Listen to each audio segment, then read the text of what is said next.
Good morning सकलके आशा करছি সকলে ভালো আছো আর আমিও খুব ভালো আছি। তো আমি এসেছি মায়ের বাড়ি। এর আগের ভিডিওতে তো তোমরা দেখেইছো। আর মায়ের বাড়ি আসলে কার কার এরকম হয় বলো তো, সকালে দেরি করে ঘুম থেকে উঠলেও খাওয়া দাওয়ার পরে আবার ঘুম পায়। আমার তো হয়, মানে কাজ থাকে, অনেকগুলোই কাজ থাকে, কিন্তু ইচ্ছে করে না। বাড়িতে ঠিকই করি, মানে টাইমে টাইমে ঠিক সব কাজ হয়ে যায়, কিন্তু মায়ের বাড়ি আসলে এত আলসেমি হয়ে যায় শরীর যে কিছু করতেই ইচ্ছে করে না। তো যাই হোক, সকালবেলা খাওয়া দাওয়া হয়ে গেছে। এবার আমি আমার ঘরটার অবস্থা কী করে রেখেছি দেখো, কিচ্ছু গোছানো হয়নি। মানে আসলে সব কিছু এলোমেলো করে দিই। বাড়িতে আমি যতটা গোছাই এখানে অনেক অগোছালো থাকি, তো সেটাকে ভাবছি একটু ঠিক করবো, নিজেরই খারাপ লাগছে। তো এটা এর আগের দিনে আমরা শাড়ি পরেছিলাম, আমি আর মা দুজনই। দিদার শ্রাদ্ধ ছিল, তো ওইখানে এই শাড়িগুলো দিয়েছে। তো শাড়িগুলো একটু কেচেছিলাম, ওই জন্য শাড়িগুলোকে ভাঁজ করে নিচ্ছি। আর আমি সুতির শাড়ি কাচার পর না এভাবে হাত দিয়ে টেনে টেনে নিই, যাতে ওই কুচকানোর একটু ভাবটা ঠিক হয়ে যায়। আর অনেকটাই ঠিক হয়, মানে সম্পূর্ণ তো হবে না, মোটামুটি ঠিকঠাক হয়ে যায়।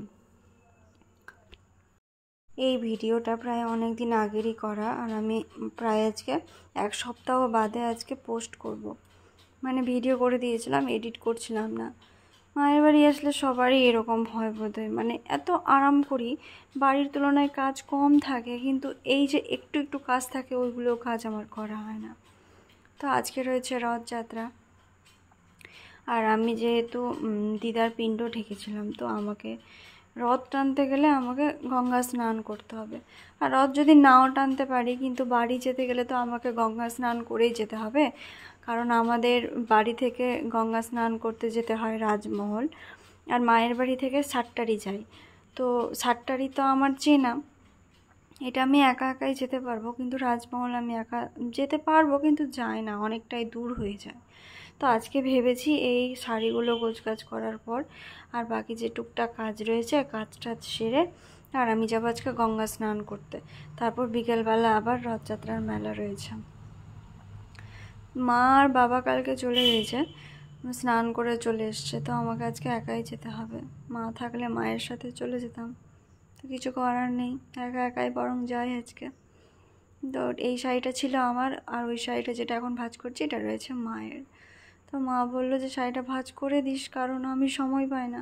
আর সত্যি মা সময় পায় না, মানে বাবা যেহেতু বাগান টাগান করে, জমি রয়েছে বাবার, তো ওইগুলো গোছাতে গোছাতে, রান্নাবান্না করতে, আরও বাড়ির কাজ করতে, এই টুকটাক যে ঘর গোছানো বা মানে ঘরের যাবতীয় কাজ, মানে সেগুলো করে উঠতে পারে না। তো যখন আমি আসি আমি চেষ্টা করি কিছু কিছু কাজ করে দিয়ে যাওয়ার।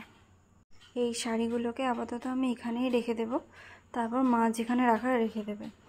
আর এখানেও না, মানে এই ঘরটাতে কেউ থাকে না, তো ওই জন্য মা ওই একটা কাপড় দিয়ে দেয় শাড়ির উপরে, কারণ যখন তুমি থাকো ঘরটাতে তখন ঘরটা পরিষ্কার লাগবে, কিন্তু যখন থাকো না, তখন থেকে থেকেই বোধহয় নোংরা হয়ে যায়, ওই জন্যই একটা চাদর দিয়ে দেয়।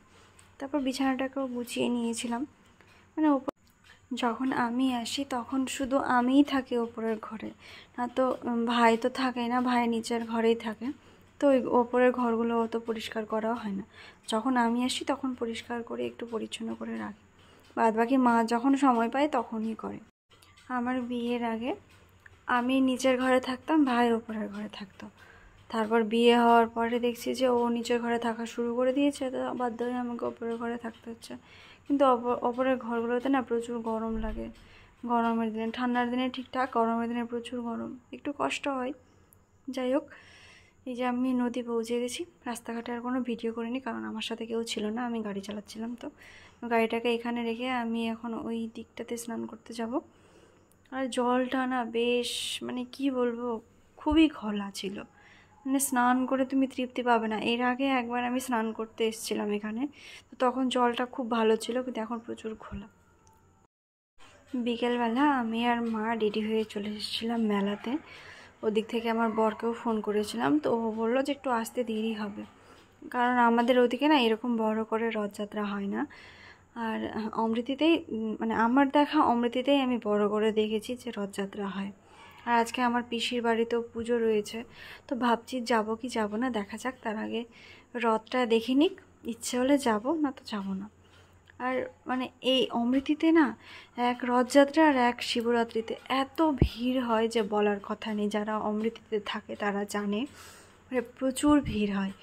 এই দেখবে যে মানুষ নেই, আর এই 5 মিনিটের মধ্যে পুরো ভরে যাবে রথ দেখার জন্য। রথ দেখার পর আমরা একটু বাজার করতে গিয়েছিলাম, তার মধ্যেই দেখি যে সন্ধ্যাবেলা অনেক মেঘ করে বৃষ্টি চলে এলো। তো আমরা কি করব, ওই মন্দিরে, শিব মন্দিরে আমাদের দাঁড়িয়ে থাকতে হয়েছিল, প্রচুর বৃষ্টি।